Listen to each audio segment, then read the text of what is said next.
What's up guys, Sal here. So 2018 and 19 will be the year remembered for pop-up camera phones in the world of smartphones. We saw phones like the Oppo Find X with a huge motorized setup. We've also seen phones like OnePlus 7 Pro with a small pop-up camera mechanism. But the most interesting motorized camera smartphone was made by Samsung, called the Galaxy A80, which had a pop-up flip camera as the main camera module at the back slides up and then rotates to the front. Pop-up camera phones and slider phones are awesome for a number of reasons. They allow for higher screen-to-body ratios as there is no need for a notch or a thick bezel to house the selfie camera. So a lot of people were wondering, are we ever gonna see the successor of the Galaxy A80, or was it a one-off thing? Well, first up, Samsung is indeed working on the successor of the A80 called the Galaxy A82. We first heard of it last month when Samsung applied for a trademark for a bunch of Galaxy A smartphones, some of which have already launched.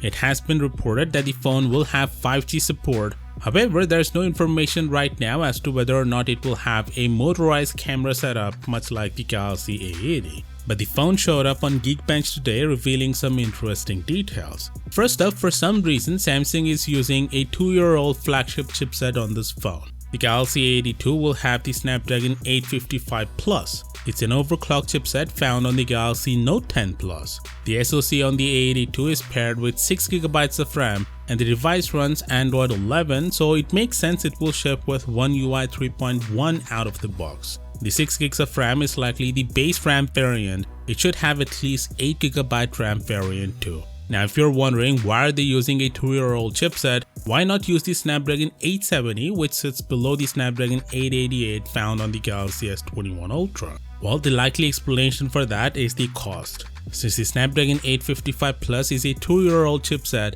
it will be available for a much cheaper price than the Snapdragon 870 and even the 865. Samsung will likely market this phone as a premium upper mid-range phone, and since this isn't a flagship product, they need to price the handset competitively, otherwise it's gonna have the same fate as its predecessor. If Samsung ends up using a motorized camera setup on this phone, which by the way is a costly component, then they need to cut corners somewhere. And in a way, it's a good thing that they are using the Snapdragon 855 Plus instead of some upper mid-range chipsets like the Snapdragon 750G. Because if we compare the Geekbench scores of both of these chipsets, then it's clear the 855 Plus is a way more powerful chipset than the 750G. Also, the Galaxy A80 had a modest Snapdragon 730G when it was launched. So I would say this is a win-win situation if they can be able to keep the retail price low and offer a motorized camera setup as well. If Samsung indeed decides to use a motorized setup for the A82, then it would probably have this setup